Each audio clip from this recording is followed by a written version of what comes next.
21 metode komputasi numerik. Yang pertama itu dari poin 1 sampai poin 7 itu akan dibahas metode komputasi numerik untuk menyelesaikan permasalahan pada persamaan linear. Adapun metodenya, yang pertama itu metode eliminasi Gauss, kemudian yang kedua ada metode eliminasi Gauss-Jordan, yang ketiga itu ada faktorisasi LU, kemudian metode Doolittle, metode Cholesky, iterasi Jacobi, dan yang terakhir itu iterasi Gauss-Seidel. Nah, untuk poin 8 sampai poin 11 ini itu terkait permasalahan pada eigenvalue pada matriks. Adapun metodenya yaitu ada teorema Gers-Gorin, teorema Schur, kemudian teorema Perron, kemudian ada teorema Collatz. Dan khusus untuk poin 12 dan 13 ini itu membahas terkait faktorisasi QR. Adapun metodenya yaitu metode QR Householder, lalu ada metode QR Gram-Schmidt. Kemudian untuk poin 14 sampai poin 17 itu akan membahas bagaimana menyelesaikan persamaan diferensial atau turunan. Adapun metodenya yaitu ada metode Euler, metode Hyun, metode Dirac-Taylor, dan yang terakhir ada metode Runge-Kutta. Dan untuk poin 18 sampai poin 21 itu khusus akan dibahas nanti bagaimana menyelesaikan metode komputasi numerik pada integral. Adapun metodenya itu ada aturan Simpson, aturan trapezoidal, aturan Boole, dan yang terakhir adalah aturan Wedel. Jadi langsung saja kita ke pembahasan. Yang pertama itu ada eliminasi Gauss. Jadi eliminasi Gauss ini adalah teknik yang digunakan dalam algebra linear untuk menyelesaikan sistem persamaan linear. Metode ini melibatkan operasi baris dasar seperti pertukaran baris, penggantian baris, dan penjumlahan baris. Jadi langsung saja kita misalnya di sini ada persamaan, ada dua persamaan. Persamaan pertama itu 2x tambah 7y itu sama dengan 11. Lalu persamaan kedua ada 3x dikurangi y itu sama dengan 5. Pertama kita buat dulu augmented matriksnya sebagai berikut. Setelah kita dapat augmented matriksnya, selanjutnya kita ingin membuat elemen pertama pada kolom pertama ini 1 dengan membaginya dengan 2 sehingga kita dapat matriks berikut. Lalu selanjutnya kita ingin membuat baris kedua kolom pertama ini nilainya itu 0, yaitu dengan mengalihkan baris pertama dengan 3 dan mengurangkannya dengan baris kedua, dan selanjutnya didapatkan matriks sebagai berikut. Lalu setelah itu nantinya kita ingin membuat lagi baris kedua kolom kedua ini nilainya 1, itu dengan mengalihkannya minus 0,087. Nah, akan didapat matriks terakhir yaitu matriks segitiga atas yang kita inginkan dengan eliminasi Gauss sebagai berikut. Nah, pada baris pertama ini kita sudah dapatkan persamaan x tambah 3,5y itu sama dengan 5,5, dan untuk baris kedua ini y-nya itu sama dengan 1. Nah, untuk mencari x-nya karena kita sudah peroleh y-nya itu sama dengan 1, kita substitusi nilai y ini ke persamaan pertama sehingga didapat x itu sama dengan 2. Jadi solusi untuk eliminasi Gauss kita peroleh x sama dengan 2 dan y sama dengan 1. Oke, selanjutnya kita pindah ke metode eliminasi Gauss-Jordan. Jadi metode Gauss-Jordan ini sama saja dengan metode sebelumnya untuk menyelesaikan persamaan linear. Tujuan utama dari metode ini itu untuk mengubah matriks koefisien sistem persamaan menjadi matriks identitas. Nah, bedanya tadi dengan metode Gauss itu mengubah matriks menjadi matriks segitiga atas, sedangkan eliminasi Gauss-Jordan ini itu akan mengubah matriks menjadi matriks identitas. Jadi bisa dibilang eliminasi Gauss-Jordan ini perluasan dari metode Gauss. Nah, seperti yang tadi kita selesaikan di metode sebelumnya, ini persamaannya sama, kita sudah sampai ke matriks segitiga atasnya. Jadi untuk mendapatkan matriks identitas kita tinggal mengubah baris pertama kolom kedua ini menjadi nilainya 0, yaitu dengan mengalihkannya dengan 3,5 dikali R2 atau baris kedua lalu dikurangkan dengan baris pertama. Nah, kita dapatkan matriks identitasnya. Nah, pada baris pertama itu x-nya sama dengan 2 dan baris kedua y sama dengan 1. Mungkin untuk metode Gauss-Jordan ini solusinya lebih mudah didapatkan dibandingkan dengan metode Gauss, karena metode Gauss kita perlu mensubstitusi lagi matriks yang dihasilkan dari prosesnya, sedangkan eliminasi Gauss-Jordan ini kita langsung mendapatkan solusi dari persamaannya. Nah, di sini dapat X sama dengan 2 dan Y sama dengan 1. Selanjutnya akan dibahas faktorisasi LU. Jadi persamaannya sama tadi. Sebelumnya saya jelaskan dulu apa itu metode faktorisasi LU. Jadi faktorisasi LU ini adalah teknik yang digunakan dalam algebra linear untuk memecahkan atau mencari solusi dengan cara memfaktorkan matriks koefisien menjadi hasil perkalian matriks segitiga bawah dan segitiga atas. Jadi akan ada dua produknya nanti, ada matriks segitiga bawah dan ada matriks segitiga atas. Nah, misalnya kita jabarkan dulu matriks A itu untuk baris pertama 27, baris keduanya itu 3 minus 1 dan X-nya kita ada matriks X dan Y di sini, dan B-nya itu koefisiennya 11 dan 5.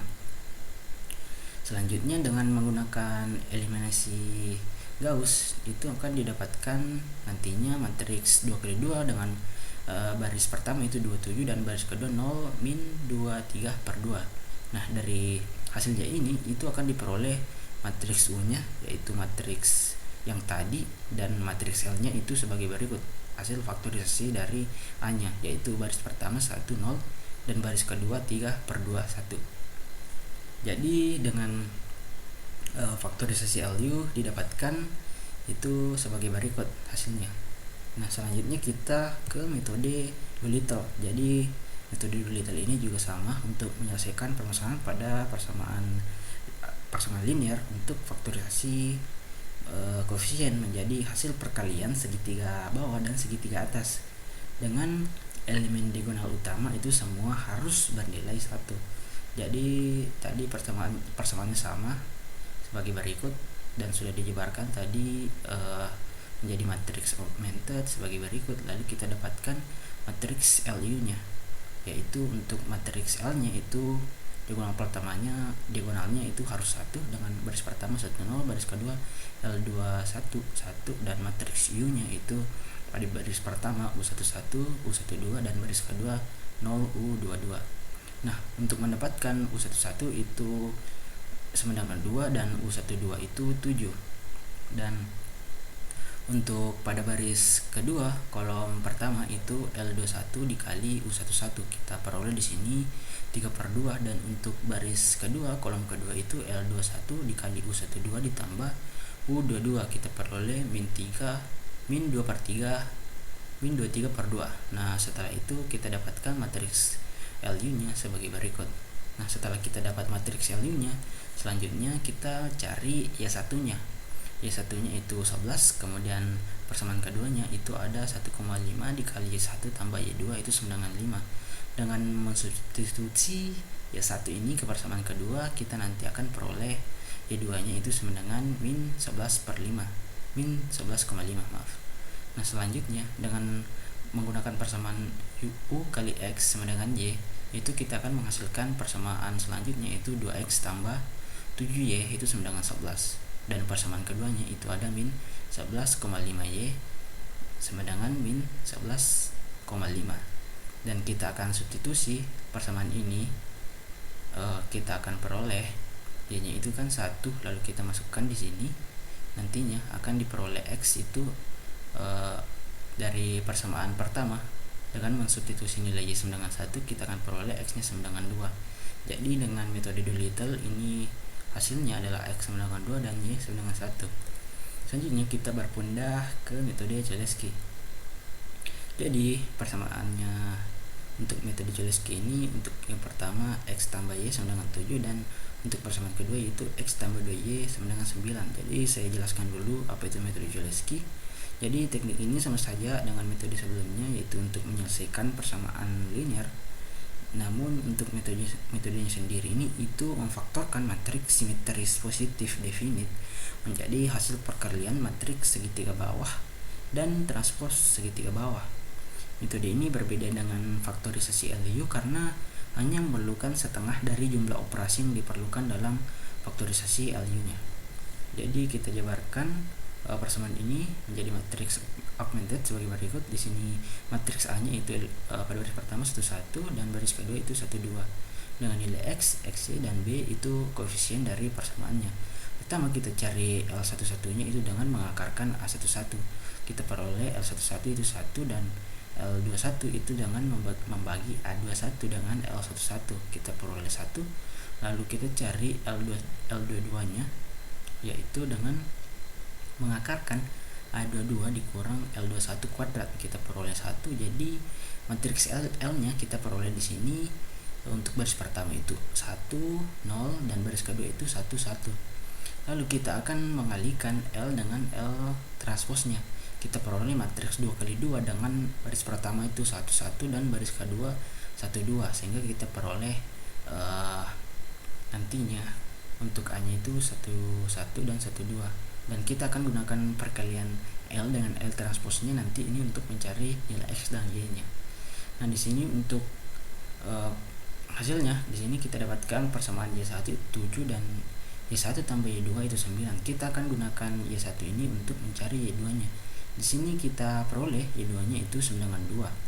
Setelah itu dari perkalian L transpos kali X sama dengan Y, kita memperoleh persamaan X tambah Y itu 9 dengan 7 dan Y 9 dengan 2. Nah kita sudah dapatkan Y nya 9 dengan 2, kita tinggal mencari X nya itu dengan mensubstitusi Y ke dalam persamaan pertama, dan nanti akan diperoleh X nya itu 9 dengan 5. Jadi dengan metode Cholesky dekomposisi itu X nya 9 dengan 5 dan Y nya 9 dengan 2. Nah selanjutnya kita berpindah ke metode iterasi Jacobi.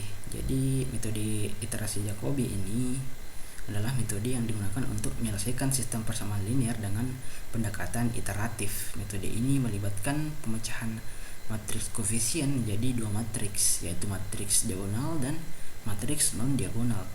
Setiap iterasi dalam metode Jacobi melibatkan pengupdatean nilai-nilai variabel sistem persamaan berdasarkan nilai-nilai yang telah ada dan telah kita peroleh sebelumnya. Misalnya di sini persamaannya itu sama dengan yang telah kita bahas pada metode sebelumnya, yaitu persamaan pertama 2x tambah 7y itu 9 dengan 7, dan persamaan kedua itu 3x kurang y itu 9 dengan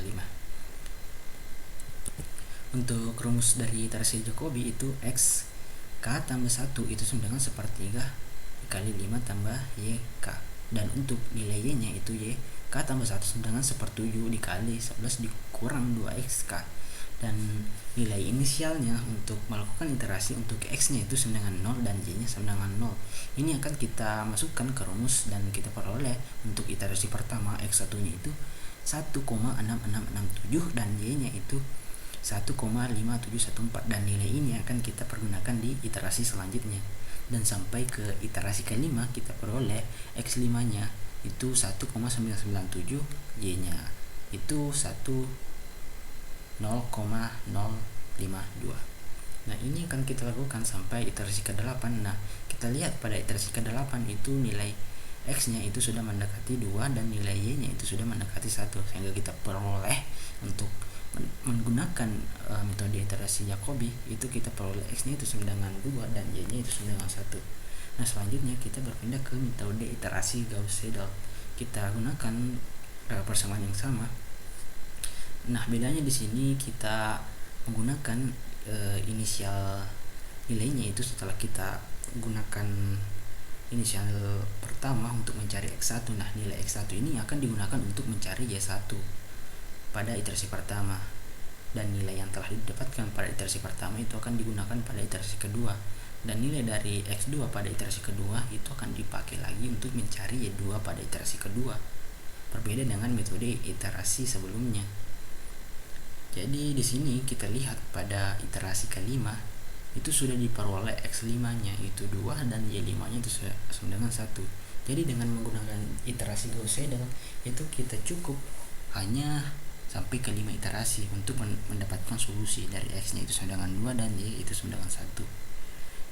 Lalu kita berpindah ke metode untuk mencari nilai eigen. Yang pertama itu ada teorema Gauss-Gorin. Jadi teorema Gauss-Gorin ini merupakan teori matriks yang memberikan informasi tentang letak nilai eigen dari matriks persegi.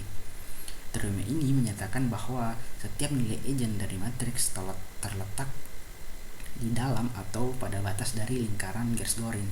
Jadi lingkaran Gauss-Gorin ini didefinisikan sebagai himpunan titik-titik di sepanjang garis yang merupakan nilai diagonal dari matriks dan memiliki radius yang sama dengan jumlah absolut nilai-nilai elemen non diagonal. Jadi dengan kata lain, itu lingkaran Gauss-Jordan nanti akan memuat nilai Eigen pada perpotongannya atau di dalam lingkarannya yang menjadi irisan pada setiap lingkaran di setiap barisnya. Jadi misalnya kita di sini ada matriks A yaitu 21 pada baris pertama dan baris kedua itu 11. Untuk mencari lingkaran pertama itu kita gunakan baris pertama dengan I-nya itu sama dengan 1.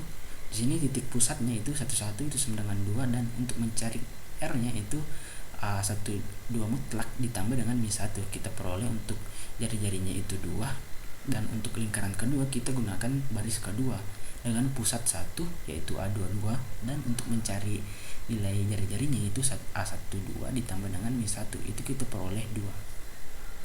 Jadi di sini kita dapat lingkaran pertama itu dengan pusat 2 dan jari-jari 2, dan lingkaran kedua itu dengan pusat 1 jari-jari 2. Nah, dengan menggunakan teorema Gauss-Jordan maka kita bisa dapat interval dari nilai Eigen itu terletak pada interval 1 sampai 3. Nah, kita lanjut ke teorema Schur. Jadi metode Schur ini juga dikenal sebagai faktorisasi Schur. Adalah teknik dalam menyelesaikan persamaan linear atau mencari nilai Eigen. Ini memungkinkan kita untuk mengurangi kompleksitas perhitungan dengan memisahkan blok-blok matriks yang tidak saling terkait. Jadi nanti akan diperoleh matriks dari Schur-nya yaitu matriks T. Nah, di sini kita cari dulu determinan dari A dikurang lambda dikali I. Di sini kita akan peroleh lambda 1 dari matriks A nya itu sama dengan 5 dan lambda 2 itu sama dengan 2. Jadi untuk lambda 1 sama dengan 5 itu kita mendapatkan Eigen vektor untuk X1 itu kita peroleh matriks 2 kali 1 yaitu 1 1, dan untuk lambda 2 nya itu dengan nilai 2 Eigen vektornya itu -1 1. Nah, dari nilai Eigen vektor ini akan kita bentuk matriks Q. Matriks Q nya di sini 2 kali 2 dengan baris pertama 1 -1 dan baris kedua itu 1 1. Nah, untuk mendapatkan matriks Schur-nya yaitu T itu kita kalikan Q transpose dikali dengan nilai matriksnya yaitu A dikali dengan Q, dan kita peroleh matriks Schur-nya itu matriks 2 kali 2 dengan elemen pertama baris pertama itu 10, elemen keduanya itu baris pertama kolom kedua itu 2, kemudian baris kedua kolom pertama itu 0 dan baris kedua kolom kedua itu 4. Nah, kita sudah dapat matriks Schur. Nah, selanjutnya kita berpindah ke teorema Perron. Jadi misalnya kita di sini ada matriks dengan 2 kali 2 dengan elemennya itu 2 1 pada baris pertama dan baris kedua itu 1 1. Nah, pertama kita cari determinan dari matriks A-nya dikurang dari lambda I-nya. Di sini kita peroleh nilai dari lambdanya itu 2,61803. Nah, selanjutnya kita kalikan A ini dengan X1, X2. Nah, kita peroleh matriks sebagai berikut 2,61803 X1, dan untuk baris keduanya itu 2,61803 X2. Nah, selanjutnya kita akan mendapatkan persamaan yaitu 2x1 ditambah x2 itu sama dengan 2,61803 x1, dan x1 tambah x2 itu kita peroleh 2,61803 x1. Jadi x1 nya di sini 1,61803 x2 dan x2 nya itu 0,61803 x1. Nah, dari sini kita peroleh x nya itu sebagai berikut matriksnya, dan misalnya kita misalkan X1 itu sama dengan K. Nah, ini nilai K-nya itu akan positif untuk nilai Eigen vektornya. Jadi teorema Perron ini akan menyatakan bahwa matriks non negatif dengan elemen positif memiliki nilai Eigen dominan yang juga positif. Jadi dengan kata lain matriks semacam ini akan memiliki nilai Eigen dengan magnitudo yaitu lambda terbesarnya itu positif. Teorema ini juga menyatakan bahwa vektor Eigen yang terkait dengan nilai Eigen dominan tersebut dapat memiliki semua elemen positif. Kemudian kita bahas teorema terakhir untuk penentuan nilai Eigen, yaitu ada teorema Collatz. Jadi teorema ini menyatakan bahwa ketika kita mengalihkan sebuah matriks dengan elemen-elemennya yang positif dengan vektor yang juga memiliki komponen positif, hasilnya nanti akan menghasilkan vektor dengan elemen-elemen yang juga positif. Nah, selanjutnya dengan membandingkan rasio antara elemen-elemen vektor hasil perkalian dengan elemen-elemen vektor asli tadi, kita dapat membentuk sebuah salang dalam sumbu real. Nah, dalam salang ini nanti akan terdapat setidaknya satu nilai eigenvalue. Nah, misalnya kita di sini ada matriks A dengan elemen pada baris pertama itu 21 dan baris kedua itu 11. Sedangkan ada vektor, kita misalkan vektornya itu 1 1. Nah, di sini kita peroleh hasil perkalian dari A dikali vektornya itu menghasilkan vektor dengan 3 2 di sini. Nah, selanjutnya kita akan membagi nilai vektor ini dengan vektor sebelumnya, yaitu kita peroleh untuk Q1 nya itu 3/1 hasilnya 3 dan Q2 nya itu 2 1 hasilnya 2. Jadi nilai eigenvalue itu nanti akan terletak pada range atau pada interval tertutup 3 sampai 2. Nah, selanjutnya kita akan membahas faktorisasi QR, dan di sini untuk yang pertama itu metode QR householder. Jadi metode QR householder ini adalah teknik dalam aljabar linear untuk memfaktorkan matriks persegi menjadi hasil perkalian matriks ortogonal Q dan matriks segitiga atas R. Nah, metode ini menggunakan refleksi householder yang merupakan transformasi linear untuk menghasilkan 0 pada semua elemen kecuali elemen di bawah diagonal dalam kolom tertentu. Jadi, misalnya kita di sini ada matriks, yaitu matriks 3x2 dengan elemen pada baris pertama itu 1 min 4, baris kedua itu 2 3, baris ketiga itu 2 2. Kita akan peroleh matriks A sebagai berikut matriksnya tadi. Nah, untuk nilai A1 nya itu kolom pertama pada matriks yaitu 1 2 2. Nah, kita pertama-tama normalisasi A1 ini dengan mengakarkan dari setiap penjumlahannya, itu kita peroleh normalisasi untuk A1 itu 3. Dan untuk mencari P1 nya itu kita tambahkan A1 dengan normalisasinya dikali dengan S1, kita peroleh matriks 3x1 yaitu 4 2 2. Nah, selanjutnya kita akan mencari H1 itu dengan mengurangkan matriks identitas dikurang dengan 2 dikali P1 dikali P1 transpos per P1 transpos dikali P1 1. Nah, di sini kita akan peroleh matriks 3x3 dengan elemen-elemen sebagai berikut. Nah, selanjutnya setelah kita peroleh H1-nya, kita akan mengalihkan H1 dan A2-nya. Itu kita peroleh matriks 3x3, 3x2 sebagai berikut. Pada baris pertama itu min 3, min 2, pada baris kedua 0 4. Dan pada baris ketiga itu 0 3. Nah, pada matriks hasil perkalian ini kita akan memperoleh A21-nya itu 4 3. Nah, kita lakukan proses yang sama dengan yang telah kita lakukan sebelumnya. Kita normalisasi dulu A2-nya, itu kita peroleh 5. Nah, kita cari P2-nya berdasarkan proses-proses yang telah kita lakukan sebelumnya. Kita akan peroleh P2-nya itu sama dengan 9 3. Ini matriksnya. Kemudian untuk mencari H2-nya rumusnya sama, itu identitas dikurang 2 dikali P2 kali P2 transpos per P2 transpos dikali P2. Di sini kita peroleh matriks 2 kali 2, itu nilainya min 4/5 pada baris pertama kolom pertama, dan pada baris pertama kolom kedua itu min 3/5, pada baris kedua kolom pertama itu min 3/5, pada baris kedua kolom kedua itu 4/5. Dan selanjutnya kita akan kalikan H2 dengan A2, kita peroleh matriks min 5 0. Nah, selanjutnya itu proses untuk mencari R-nya itu dengan mengalihkan H2 dikali H1 dikali A. Nah, kita peroleh matriks R-nya itu matriks 3x2 dengan elemen sebagai berikut. Untuk baris pertama min 3, min 2, pada baris kedua itu 0, min 5, dan pada baris ketiga itu 0 0. Nah, untuk mencari Q-nya itu cukup dengan mengalihkan H1 dengan H2. Di sini kita peroleh matriks Q-nya itu sebagai berikut. Nah, di sini kita sudah peroleh nilai matriks R-nya dan nilai dari matriks Q-nya untuk metode QR householder. Nah, selanjutnya metode QR yang akan dibahas selanjutnya itu metode QR Gram-Schmidt. Jadi metode QR Gram-Schmidt ini teknik dalam algebra linear untuk memfaktorkan matriks kolom menjadi hasil perkiraan matriks ortogonal Q dan matriks segitiga atas R. Jadi sama tadi. Cuma di sini metode ini bekerja dengan mengurangi komponen-komponen saling terkait dalam matriks kolom secara bertahap. Nah, di sini matriksnya sama.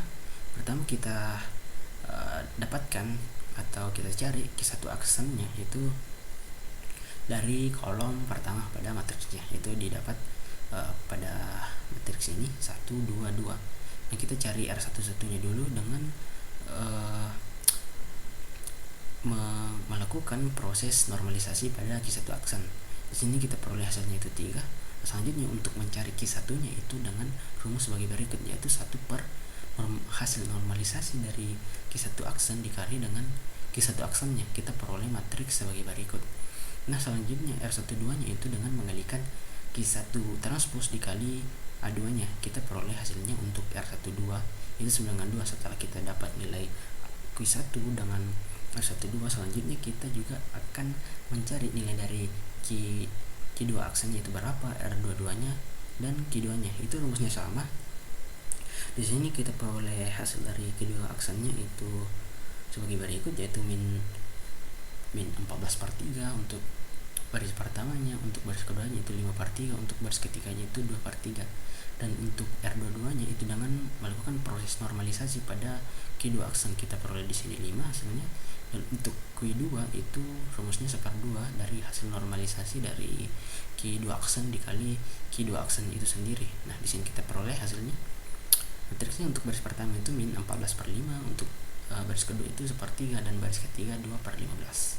Dan untuk memperoleh hasil matriks Q-nya ini kita sudah dapatkan matriks Q-nya itu sebagai berikut, dan matriks R-nya juga sudah kita dapatkan, yaitu matriks 2x2 dengan baris pertama itu 32 dan baris kedua itu 05. Di sini kita sudah peroleh matriks QR-nya dengan metode Gram-Schmidt. Oke, selanjutnya itu akan dibahas metode-metode dalam menangani persamaan diferensial atau turunan. Yang pertama itu ada metode Euler. Jadi metode Euler ini adalah salah satu metode numerik yang digunakan untuk menganalisis atau mengaproksimasi solusi persamaan diferensial biasa. Jadi ini khusus untuk persamaan diferensial biasa.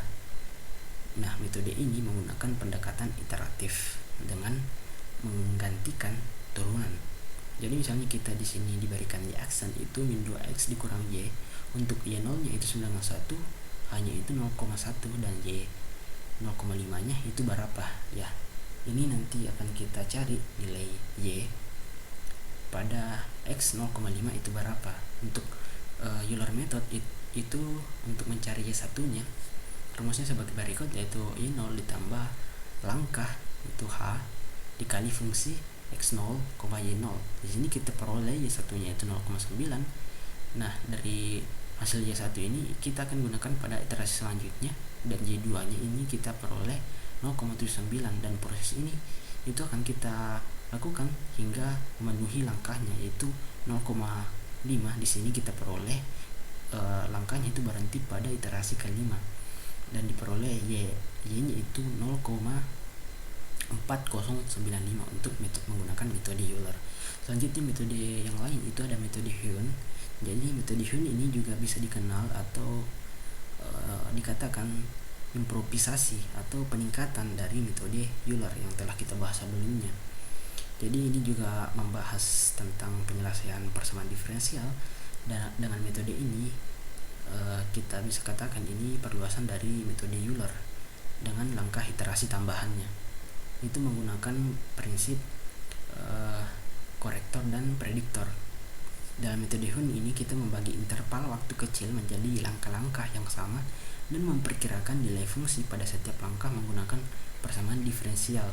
Nah, kemudian langkah tambahan diambil untuk memperbaiki perkiraan tersebut dengan menggantikan turunan dengan perbedaan hingga pada persamaan diferensial. Di sini persamaannya sama, untuk Y0-nya itu 1, untuk langkahnya atau hanya itu 0,1, dan kita juga akan mencari Y untuk 0,5-nya itu berapa. Di sini untuk rumusnya untuk metode Yun itu YM tambah 1 itu sama dengan YM ditambah 1/2H dikali dengan fungsi XM, YM ditambah fungsi XM tambah H, YM ditambah H kali fungsi XM, YM. Nah, di sini kita substitusi informasi yang telah kita dapatkan ke rumusnya. Di sini kita peroleh untuk X0, Y0 itu min 1, dan untuk rumus selanjutnya kita peroleh F fungsi X0 ditambah H, Y0 ditambah H F X0 Y0 itu kita peroleh min 1. Nah, nantinya kita akan gunakan hasil ini ke rumusnya. Y1 kita peroleh itu 0,895. Nah, selanjutnya dari nilai yang telah kita dapatkan kita akan gunakan ke iterasi selanjutnya. Nah, di iterasi selanjutnya kita peroleh Y2-nya itu 0,781. Nah, bisa kita lihat di sini prosesnya itu hingga iterasi keempat itu kita sudah bisa peroleh nilai Y-nya itu 0,5292. Nah, untuk metode Yun ini kita sudah dapatkan hasilnya. Selanjutnya kita akan bahas metode selanjutnya, yaitu metode Dirac-Taylor. Misalnya persamaan di sini sama untuk Dirac-Taylor, yaitu Y aksen sama dengan min 2x, y untuk Y0-nya itu 1 dan untuk langkahnya 0,1, dan di sini yang ditanyakan itu Y 0,2. Jadi sebelumnya akan saya bahas metode Dirac-Taylor ini apa. Jadi metode Dirac-Taylor ini digunakan sama untuk mencari nilai dari persamaan diferensial. Nah, metode ini memanfaatkan informasi tentang turunan fungsi pada titik awal dan mengaproksimasi nilai fungsi pada titik berikutnya dalam bentuk Dirac-Taylor. Nah, di sini untuk metodenya itu kita akan memanfaatkan Dirac-Taylor. Di sini kita sudah dapatkan Y aksennya itu min 2x, y, dan untuk Y aksen-aksennya itu min 2 dikurang Y aksen, dan Y aksen 3-nya itu min Y aksen-aksen, dan Y aksen 4-nya itu min Y aksen 3. Nah, kita substitusi, kita dapatkan Y0 aksennya itu min 1, Y0 aksen-aksennya itu min 1, Y aksen 0 3-nya itu 1, Y aksen 3 Y0 itu min 1. Nah, selanjutnya kita akan substitusi ini ke rumus Dirac-Taylor. Nah, kita dapatkan untuk Y1-nya itu untuk Y0,1 itu 0,8952. Nah, selanjutnya kita lakukan hal yang sama untuk mencari Y2-nya. Kita peroleh Y2-nya itu untuk Y0,2 itu kita peroleh 0,7813 untuk menggunakan metode Dirac-Taylor. Selanjutnya akan saya bahas metode Runge-Kutta. Untuk metode Runge-Kutta di sini formulanya itu angka dikali fungsi X0 ditambah H, Y0 ditambah K1. Jadi metode Runge-Kutta ini menggunakan pendekatan iteratif dengan menghitung langkah-langkah kecil untuk mendapatkan perkiraan nilai fungsi pada setiap langkah waktunya. Metode Runge-Kutta ini memperhitungkan turunan fungsi pada beberapa titik di dalam setiap langkah waktu dan memperbarui perkiraan nilai fungsi menggunakan kombinasi tertentu dari turunan tersebut. Jadi kita masukkan informasi ini ke dalam rumusnya. Kita peroleh K1 itu min 0,1 dan K2-nya di sini 0,11. Setelah itu kita masukkan ke rumus dan kita dapatkan Y1-nya ini untuk Y0,1 itu 0,895. Untuk Y0,1 ini sudah kita dapatkan dan nilainya ini akan kita gunakan ke iterasi selanjutnya. Kita peroleh untuk Y2-nya di sini yaitu 0,781. Y0,2-nya kita sudah dapatkan itu 0,781. Setelah itu kita gunakan nilai Y0,2 ini yaitu 0,781 ke iterasi selanjutnya, yaitu kita dapatkan Y3-nya itu 0,6588. Setelah itu setelah kita dapatkan nilainya ini kita sudah berhasil untuk memperoleh Y0,3-nya itu 0,6588. Nah, selanjutnya akan saya bahas beberapa aturan atau metode-metode dalam menyelesaikan persamaan integral. Yang pertama itu ada aturan Simpson. Jadi aturan Simpson ini metode integrasi yang digunakan untuk memperkirakan nilai integral sebuah fungsi. Metode ini berdasarkan pada aproksimasi fungsi dengan polinom ordeka 2 atau parabola di setiap subinternal dalam rentang integrasi. Metode Simpson ini membagi rentang integrasi menjadi subinterval yang lebih kecil dan menggantikan fungsi di setiap subinterval dengan parabola yang melalui 3 titik, yaitu titik awal, titik tengah, dan akhir subinterval. Kemudian nilai integral di setiap subinterval dihitung menggunakan rumus yang sesuai dengan parabola tersebut. Jadi kita masuk ke soalnya. Di sini ada fungsi fx yaitu 1/x dari 1 sampai 2 dengan langkahnya itu 0,25. Kita akan cari integral dari 1/x-nya. Pertama kita hitung dulu nilai x dan y-nya berdasarkan nilai langkahnya yaitu 0,25. X-nya itu sudah kita dapatkan itu 1, y-nya dengan memasukkan ke fungsi itu kita peroleh y-nya 1. Kemudian x2-nya itu kita jumlahkan 0,25 dengan 1, kita peroleh 0,25, kita peroleh y-nya itu 0,8. Dan kita sudah peroleh tabel untuk x dan y-nya sebagai berikut. Dengan menggunakan Simpson 3/8 atau aturan 3/8 dari Simpson untuk nilai integral y dx itu rumusnya 3h/8 dikali y0 ditambah y4 ditambah 2 dikali y3 ditambah y tambah 3 dikali y1 tambah y2. Kita masukkan nilai y dan x ini ke rumusnya, kita peroleh integral y dx itu 0,6603 dari aturan Simpson. Dan dengan menggunakan aturan Simpson ini hasilnya untuk integral dari fx per x itu kita peroleh 0,6603. Selanjutnya akan saya bahas tentang aturan trapezoidal. Jadi metode ini mengaproksimasi kurva fungsi dengan garis lurus yang menghubungkan dua titik ujung dalam setiap subinterval di dalam rentang integrasi. Metode trapezoidal atau biasa disebut dengan metode trapesium ini membagi rentang integrasi menjadi subinterval yang lebih kecil dan menghitung luas trapesium di setiap subinterval. Luas trapesium ini kemudian digunakan untuk mengestimasi nilai integral fungsi di seluruh rentangnya. Jadi untuk contohnya itu sama, dan untuk langkahnya itu 0,25. Kita peroleh untuk tabel nilai x dan y itu sama. Untuk aturan trapezoidal ini rumusnya h/2 dikali 0 ditambah y4 ditambah y dikali y1 tambah y2 tambah y3. Kita substitusi nilai-nilai x dan y ini ke rumusnya. Di sini kita peroleh integral y dx itu 0,697 menggunakan aturan trapezoidal. Nah, selanjutnya akan saya bahas tentang aturan Boole.